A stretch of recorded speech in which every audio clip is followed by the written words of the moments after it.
Et je m'adresse à tous les Banyarwanda au nom du peuple congolais. Sérieux? Vous êtes le seul peuple au monde qui n'arrive pas à comprendre le concept de la naturalisation ou quoi? Vous pouvez prendre les noms de toutes les montagnes du Kivu. Les Banyamulenge ne sont pas des Congolais. Ok?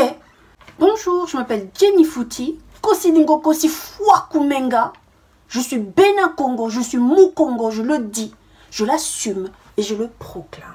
Je suis congolaise et je m'adresse à tous les Banyarwanda au nom du peuple congolais. Chers Banyarwanda, immigrés de 1950 et réfugiés du génocide de 1993 en RDC, sachez une chose, les Banyamulenge ne sont pas des Congolais. Ok? Les Banyamulenge n'existent pas. Ok? Vous pouvez prendre les noms de toutes les montagnes du Kivu et en faire votre tribu. Cela ne vous fera pas devenir Congolais d'origine. Ok? Appelez-vous si vous voulez Banyamulenge, Banyaragongo, Banyamikeno, Banyamuragira, et même Banyavirunga. Vous ne serez pas Congolais d'origine et vous n'aurez pas Minembwe. Si la loi du 20 juin 61 a fait de vous des Congolais, sachez que c'est juste une régularisation qui vous a été accordée. Mais rappelez-vous de la loi du droit du sol en France, qui donnait automatiquement la nationalité française à tout enfant né de parents étrangers sur le sol français. Mais cette loi ne leur donnait pas la nationalité d'origine. Ne confondez pas la naturalisation à la nationalité d'origine. Sérieux?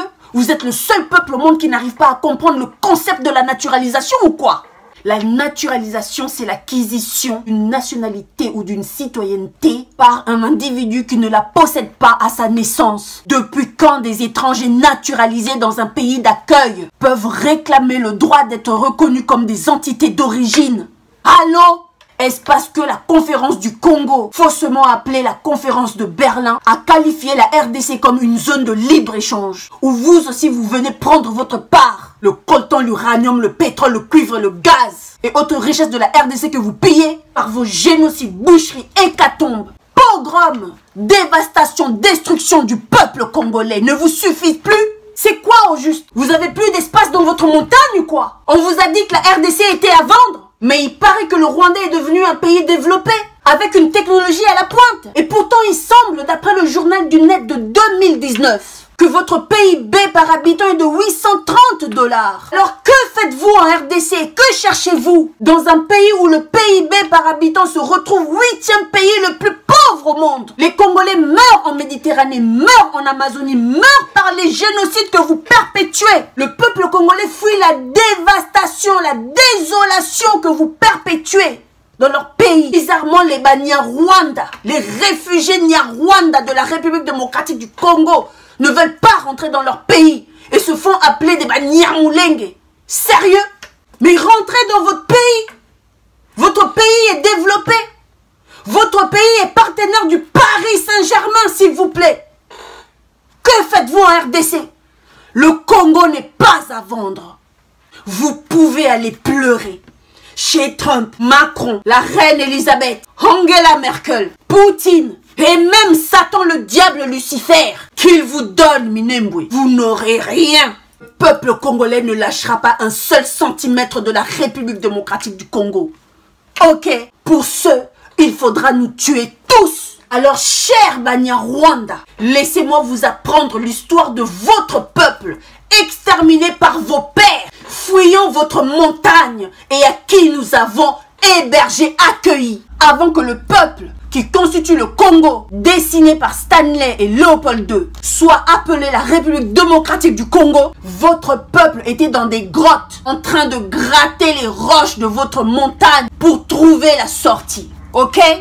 La RDC est le seul pays africain qui s'est créé grâce à l'accord des chefs de tribus qui ont signé un accord avec Léopold II en acceptant de s'unir avec d'autres tribus, d'autres peuples, d'autres clans pour en faire un pays, la République démocratique du Congo. Vous avez des services de renseignement en Belgique. Alors demandez-leur de vous octroyer les documents des accords des chefs de clans, de tribus, de peuples faits avec Léopold II. Et vous ne serez pas surpris de voir la soi-disant tribu de vos pères, Nyarwanda, faussement dit Nyamulenge ou Tutsi congolais, dans cet accord de 1885. Et vous savez pourquoi?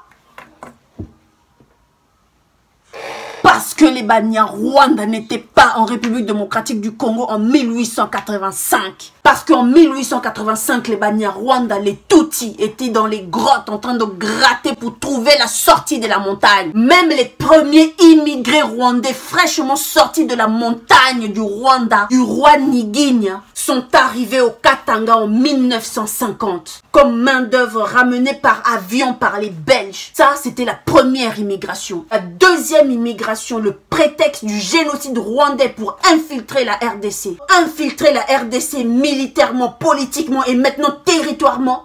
Non. Mais sérieusement, depuis quand les noms des tribus congolaises portent les noms des montagnes, des rivières, des arbres? Au lieu de courir vers tous ceux qui ont tracé l'Afrique pour demander une reconnaissance de terre, vous auriez dû tout d'abord vous renseigner sur le fait qu'en RDC, les terres appartiennent aux clans, les clans aux tribus, les tribus au peuple. Alors dites-nous de quel clan appartenez-vous et nous vous dirons quelle terre vous appartient. Pour 3000 ressortissants Banyarwanda, faussement dit Banyamulenge, vous demandez des terres en République démocratique du Congo. Alors que devraient demander plus de 70 000 ressortissants congolais en France? Les Congolais ne demandent pas des terres en France. Et nous ne demandons pas non plus de devenir des origines françaises. Comment expliquer que des étrangers qui sont plus nombreux dans des pays développés en Occident ne demandent pas des terres? Et vous, à 3000 ressortissants dans un pays pauvre, vous demandez des terres?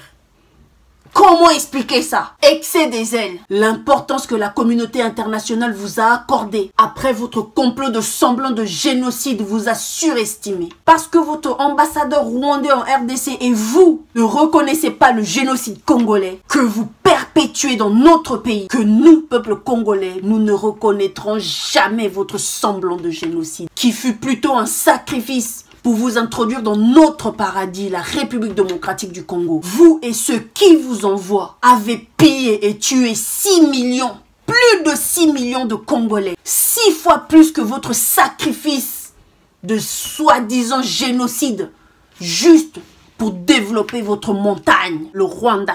Comment vous faire comprendre que lorsque Stanley, en 1885, à la conférence du Congo, n'a recensé ni un territoire, ni un clan, ni une ethnie, ni même une communauté appelée au nom de Banyamulenge, ou Tutsi Rwandais ou Tutsi Congolais. Notre montagne Mulenge que vous essayez à tout prix de vous approprier appartient au Babembe. C'est en 1976 que Giscard Muoza vous a inventé cette appellation des Banyamulenge, une identité d'infiltration. Sérieux?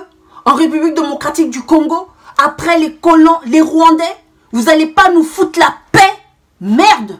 Trop, c'est trop. Non à la balkanisation à la République démocratique du Congo. Monsieur Tshilombo, où est l'ordonnance de l'annulation de la commune de Minembwe? Qu'on en finisse. Gare à vous, monsieur Tshilombo, car vous aussi, vous allez être désigné dans le rapport mapping. Et nous n'allons pas le laisser passer comme ça. Le rapport mapping va prendre surface et nous allons vous juger tous un à un. Alors, cher Banyamulenge, écoutez le message que j'ai pour vous de la part de Nzambi Mpungutulendo, le véritable Nzambe créateur et protecteur du peuple congolais. Rentrez chez vous. N'oubliez pas de laisser derrière vous la nationalité congolaise. N'oubliez pas de laisser derrière vous tout projet de balkanisation de la République démocratique du Congo. N'oubliez pas de laisser derrière vous toute intention d'éterniser le génocide envers le peuple élu de Nzambe.